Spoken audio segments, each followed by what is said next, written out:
You ever spend weeks planning the perfect class activity, field trip, and you went guest speaker, and instead of excitement, you get traffic or wait, that's on another campus?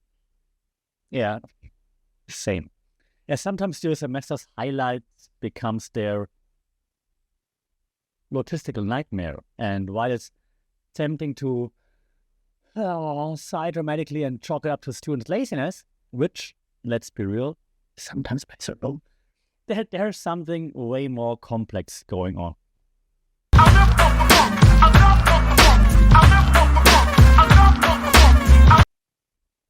Sascha and welcome to another episode here for the fun about mindful media and communication and hopefully mindful semester failures from a professor's point of view. So there are a few things that didn't go as planned this semester, and I thought I'd just share it, just like I shared things that worked the other day, a week ago or so, because not everything that glitters is gold. That's the saying, right? Yeah. So let's start with the dream plan that I had, okay? Take students off campus. Yes, cool, right? Out of the classroom, like this, pardon me, one of the educational levers, right? Change the space. Show them real-world applications. Spark curiosity behind the classroom. Woo! And what you get? But, prof, that's pretty far. Is it mandatory? Do all students have to come? Will there be food? How do we get there? Well, in Bangkok, to be fair, traffic alone can turn like a 2-hour class into a 6-hour ordeal. Okay, I get it. 2 campuses, one downtown, one on the outskirts, doesn't really help. So what was meant to be an immersive learning journey becomes more like logistical negotiation. How do I get 60 students from one campus to the other campus and then all get in there on time and then back again for another class because the other professor couldn't cancel or couldn't postpone the class? And oh my God. So takeaway here is that learning isn't always about what's taught, right? It's always about where, when, and how it's delivered, obviously. And great ideas need great planning. And life influences your plans, right? The thing is, I planned this amazing getaways thing, this amazing field trip, and then students are like, yeah, but we have to go back and we have another project, which is fair. They have lots of work. Totally fair to mention that. Not saying students are lazy, actually saying it comes down to better planning, to be honest. You can't expect that everybody's as excited about your ideas as you are. So that's definitely a learning there that I have to improve upon. And if you have any similar experiences, I would be really happy to hear them. So it was definitely like kind of like a gut punch already, like a gut check, because I was all excited and like, oh, am I the only one that's that excited about it? Oh no. Also, still one thing that's haunting me to this day, the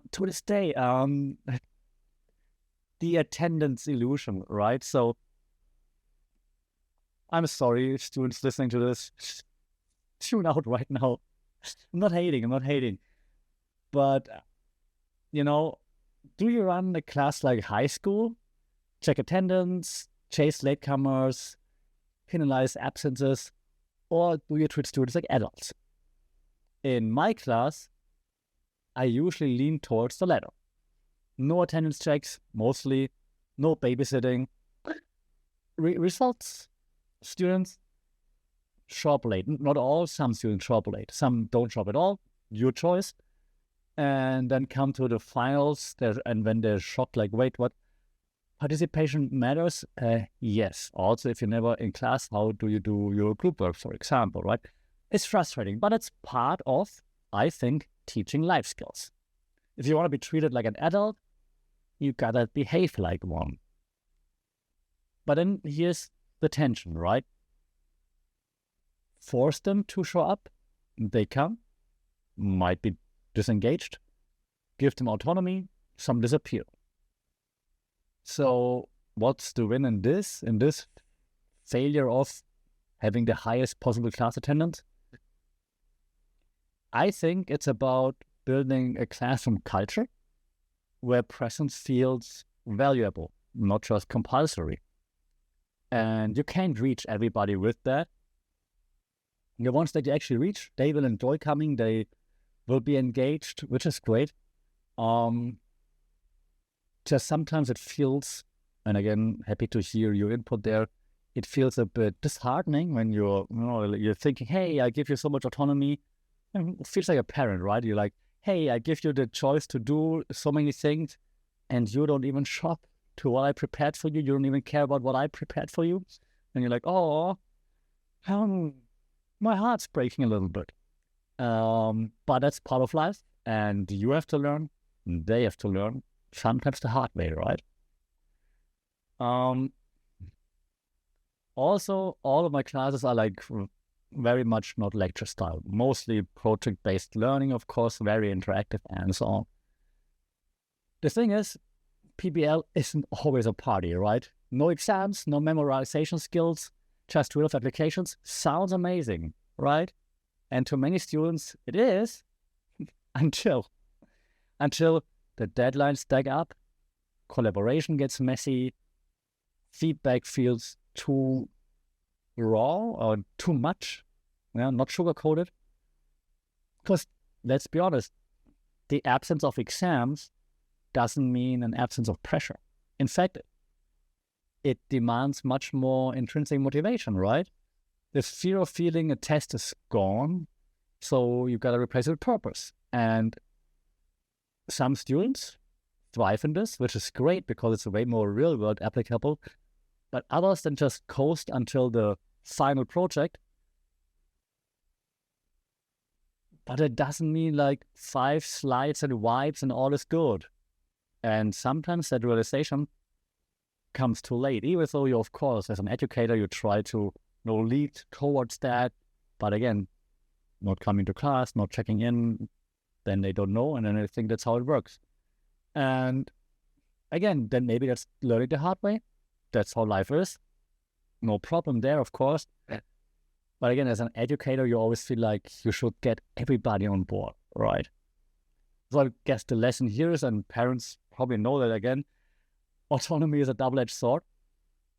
And in particular with students that are all adults by age, I will keep handling it that way. And if you have to learn the hard way, you're very welcome that you learn it in my class and not 4 years later or 3 years later or whenever later when you're out there in the real world. So you're welcome. Just also still, again, sometimes hurts the soul. Another thing that I find that's a recurring thing, right? But the group size conundrum, right? Small groups, easy. Yeah, you can spot every learning style, you can mediate like tensions, you can personalize feedback, great. Large groups, chaos. You get ghost participants, free riders, one person carrying 5 others, and so on. And in this semester, I had lots of big classes, like 60 students up. And this semester, it showed me that scaling active learning isn't just about duplicating tasks. It's more about reinventing the structure that carries it. One thing, sure, peer evaluation, peer grading, another like role-based contributions, for example. But even then, like equity isn't always guaranteed, so it's hard. So teaching large groups still remains this unsolved boss level, I think. Getting better at it, figuring out more ways how to be as fair as possible when it comes to groups and all those things.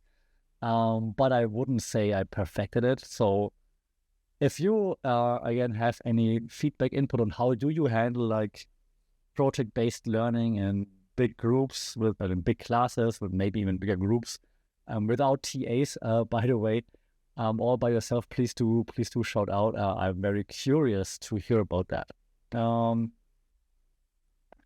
What else? Well, I mentioned in the previous episode that we talked about the good things that went well. That of course workshops usually went well. Active formats work well. Active case studies, not just presentation of case studies, but actively working within case studies with actual real-world clients hits way harder. Also, I learned that it really comes down to physics. Energy input equals energy output, or at least it's somewhat related. You're not getting the same energy back, but if you're putting in energy, you're getting energy back, right? So I think that's something. There's a question, though, from me too, hopefully people, educators listening. How do you handle that energy drop? Because, I mean, again, my classes are always very active. So I never sit down in a class. I barely stand still. Lots of walking, lots of talking, lots of joking, lots of interacting with like groups and single students here and there. It's always very active and it's lots of fun. But as soon as the class is over, right, and again, classes here in Thailand mostly 3 hours, as soon as the class is over, there's like this crazy energy drop. It's like, and it's very hard to reboot, to restart again on that day. It takes hours for me to overcome that drop. So if there's anything, no drugs, if there's anything you have to share, please shout out in the comments or at FunkitPod on social media or via email. I would be very curious to hear how you overcome those things. One learning again was that delivery trumps content at times, actually most of the time, to be honest. If you make it engaging, then you don't risk losing the audience, the students, and even boring topics can be fun. So almost at the end of this quick reflection of failures, quick like reflection to the reflection. So as I mentioned before many a times, so I take lots of inspiration from the D-School way, the design thinking approach, and so on. So applying design thinking principles to teaching, basically, which would be empathize with your learners, first define a real problem. Often it's not a syllabus. Sometimes it is, but it could also be motivation. Ideate with like wild formats. So that's what I like a lot, actually, like what I did with like Scavenger Hunt, creating their own podcasts, live consulting, and so on. Prototype and testing. And here's the failure. Prototypes, they flop sometimes, but it's totally okay. I think in this case, prototyping, right, to finding kind of solutions to the questions that we're asking, it's great actually because you learn from that, right? You fail, you learn, you get better. So that's how it's supposed to be. You reflect and you iterate. And if I do this as like an approach to teaching, of course, I should also use this as an approach to curriculum building, syllabus building, and also thinking about my classes. So while not every session was a hit, of course, I think that at least the missteps became feedback actually for me, which is good, which is basically the gig we sign up for, right? And while it hurts to admit, teaching isn't perfection. It's iteration. And if we're as educators not failing like occasionally, we are not really pushing the model and we're always just staying the same, right? So for me, that means, hey, fail forward, right? Teach sideways, fail forward. This semester wasn't flawless by any means. Like some ideas didn't land, some classes lost steam in between, some projects never got off the ground. But the lessons from that and the lessons delivered overall, I think they hit. So if this, again, last shout out to you and asking for feedback. So if you're an educator or even a student reflecting on a semester, like, I think failure isn't the opposite of progress. I think failure is the scaffolding beneath progress. So actually failing at times is necessary to move forward. That said, what were your failures this semester? I'm really curious to hear how did you fail? What made you fail and what lessons did you learn from that? Because as you can see, I'm quite open about it now too. And I'm thinking like what to do better for the next semester, which is going to start in some time. So I'm planning right now. So shout out either in the comments wherever you're listening to this, or at FunkReport on social media. Until then, enjoy the time without classes and lectures. Take care, stay safe, and we talk soon. Saudi Cup.